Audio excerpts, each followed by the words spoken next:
బిస్మిల్లాహిర్రహ్మానిర్రహీం.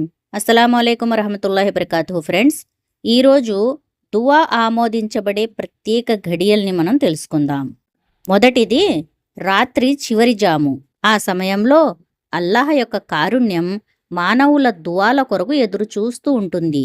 అల్లాహ్ రాత్రి చివరి జాములో మొదటి ఆకాశం మీదికి వచ్చి ఏ దాసుడు దువా చేస్తాడు, ఏ దాసుడు పశ్చాత్తాపంతో నన్ను వేడుకుంటాడు అని చూస్తూ ఉంటాడు. ఆ సమయంలో ఎవరైతే దువాలు చేస్తారో వారి దువాలను అల్లాహతాలా తప్పక స్వీకరిస్తాడు. ఇది బుఖారీ మరియు ముస్లిం హదీస్.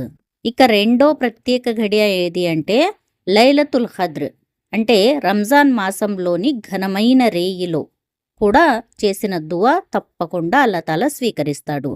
మూడో ఘడియ జుమా రోజు ఏదో ఒక ఘడియలో, ముఖ్యంగా అస్ర్ నమాజ్ తర్వాత నుంచి మగ్రిబ్కు ముందు వరకు చేసే దువాలు అల్లాహ్ సుబ్హానహు తాలా తప్పకుండా స్వీకరిస్తాడు అని చెప్పి ముస్లిం హదీస్లో చెప్పబడింది. ఇక దువా ఆమోదించబడే ప్రత్యేక నాలుగవ ఘడియ ఏది అంటే ముఖ్యంగా ఇమాం వేదిక పైకెక్కి కూర్చున్నప్పటి నుండి జుమా నమాజు ముగిసే వరకు చేసే దువా కూడా తప్పకుండా స్వీకరించబడుతుంది. అలాగే జుమా రోజు రాత్రి చేసే దువా కూడా తప్పకుండా స్వీకరించబడుతుంది. చంద్రమానం ప్రకారం రోజు అనేది సూర్యాస్తమయం తర్వాత నుంచి మొదలవుతుంది. అంటే సూర్యాస్తమయం అవ్వగానే రెండో రోజు అప్పటి నుంచి స్టార్ట్ అవుతుందన్నమాట. ఇప్పుడు ఈరోజు ఆదివారం అనుకుందాం. ఈరోజు సాయంత్రం సూర్యాస్తమయం అయిన దగ్గర నుంచి సోమవారం మొదలవుతుందన్నమాట. ఇది చంద్రమానం ప్రకారం. ఆ ప్రకారం చూస్తే గురువారం రోజు సూర్యాస్తమయం కాగానే శుక్రవారం మొదలైనట్లే. ఆ శుక్రవారం కూడా తర్వాతి సూర్యాస్తమయం వరకు ఉంటుందన్నమాట. ఆ రోజు సూర్యాస్తమయం కాగానే అంటే శుక్రవారం సూర్యాస్తమయం కాగానే శనివారం మొదలవుతుంది. ఈ లెక్క ప్రకారం జుమా రోజు రాత్రి అంటే గురువారం రోజు సూర్యాస్తమయం అయిన తరువాత రాత్రి అని అర్థం అన్నమాట. ఇక ఆరో ఘడియ మనం చూద్దాం. అజాన్ ఇఖామత్ల మధ్య సమయంలో కూడా దువా చేస్తే తప్పకుండా అల్లాహతాలా స్వీకరిస్తాడు.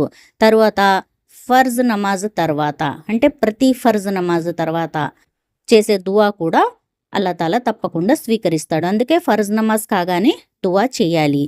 ఇంకోటి అరఫా రోజున చేసే దువా కూడా తప్పకుండా స్వీకరించబడుతుంది.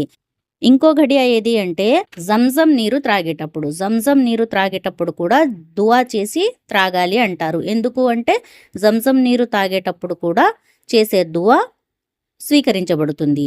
ఇంకా ఉపవాస విరమణ అంటే ఇఫ్తార్ సమయంలో చేసే దువా కూడా తప్పకుండా అల్లాహతాలా స్వీకరిస్తాడు. తరువాత ఖురాన్ పారాయణం తరువాత, అంటే రోజు ఖురాన్ చదువుతారు కదా, చదివిన తర్వాత కొంతసేపైనా చదవండి. 5 నిమిషాలు కానీ 10 నిమిషాలు కానీ అరగంట కానీ గంట కానీ ఎంతసేపు చదివినా కూడా ఖురాన్ పారాయణం పూర్తి అయిన తరువాత దువా చేస్తే ఆ దువాని కూడా అల్లాహతాలా తప్పకుండా స్వీకరిస్తాడు. తరువాత ఇమాం వలద్దోలీన్ అన్నప్పుడు కూడా ఆమీన్ అంటాం కదా, అప్పుడు కూడా దువా స్వీకరించబడుతుంది. వర్షం కురిసేటప్పుడు కూడా దువా స్వీకరింపబడుతుంది. వర్షం కురిసేటప్పుడు కూడా దువా చేయాలి. ఆ టైంలో కూడా అల్లాహ్ కారుణ్యం మానవుల దువాల కొరకు ఎదురు చూస్తూ ఉంటుంది. కనుక ఈ అన్ని సమయాల్లో కూడా దువా చేయాలి. అల్లాహతాలా మనందరికీ దువాలు ఆమోదించబడే ప్రత్యేక ఘడియలో దువాలు చేసే భాగ్యాన్ని కలిగించాలని కోరుతున్నాను. ప్రత్యేకించి రాత్రి చివరి జాము అంటే తహజుద్ సమయంలో కూడా అందరూ లేచి 2 రకాతులు 4 రకాతులు నఫిల్ నమాజ్ చేసి పాపాల క్షమాపణ కొరకు అస్తగఫర్ చేస్తూ అల్లాహ్ దగ్గర మన పాపాల్ని క్షమించమని దువా చేసే భాగ్యాన్ని మనందరికీ కలిగించాలి. ఆమీన్ యా రబ్బుల్ ఆలమీన్. ఫ్రెండ్స్, మీకు ఈ వీడియో నచ్చినట్లయితే లైక్ చేయండి, షేర్ చేయండి.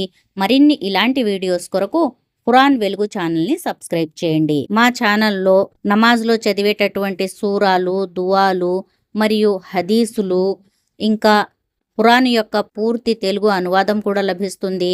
ఇంకా అరబ్బీ నేర్చుకునే వీడియోస్ కూడా మా ఛానల్లో అందుబాటులో ఉన్నాయి. కనుక ఖురాన్ వెలుగు ఛానల్ని తప్పకుండా సబ్స్క్రైబ్ చేయండి. జజాకుముల్లాహు ఖైరన్ కసీరా. అస్సలాము అలైకుం వరహమతుల్లాహి వబరకాతుహు.